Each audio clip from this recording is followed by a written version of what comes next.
truth is trading discipline, I mean, it takes years.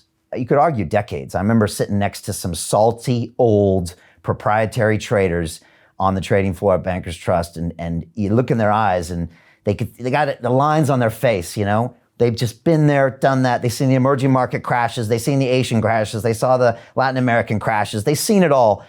And they're a little bit more measured, but even they can get a little emotional sometimes. And that's the interesting game here. I always tell my students, it's a battle with your own brain. You're not actually battling the markets, right? You're trading against yourself. There's no question. It doesn't, the notion of bears and bulls is kind of a misnomer, right? There's no guy on the other side who's trying to crush you. You're trying to crush yourself or avoid doing so. And at the end of the day, there's always a trade there. There's always profit to be made, regardless of what the other side is doing. It's just a matter of whether you can actually follow your plan once you've started, instead of making an emotional decision and taking a poor exit. And that usually comes in the form of, well, hopefully you're using a stop loss, first of all. But if you're not using a stop loss, you shouldn't be trading. But let's say that you are using a stop loss. You have a plan, you have a target, you have an idea where you want to take profit, a strategy for doing so.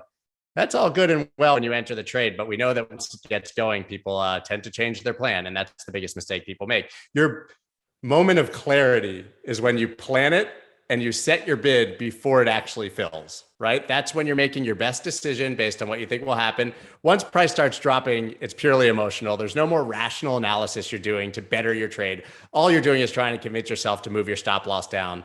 I'm going to just move it down a little bit. Price is going to bounce right there. I know it's going to bounce right at my stop loss. You move it down, you do it again, you end up getting liquidated or stopping out, 30, 40% lower than you would have, and blowing up your account because you intended to take a 1% portfolio risk and you lose 5 or 6, right? And it happens over and over again. And on the flip side, I plan to take profit. This trade I entered at 90 cents. I'm going to take profit at $1. Oh, it's at $1. It's going to $1.50, man. Gets to 120. Oh, it's still going to 150. You stop out at 70 cents when it drops. It's just how it works.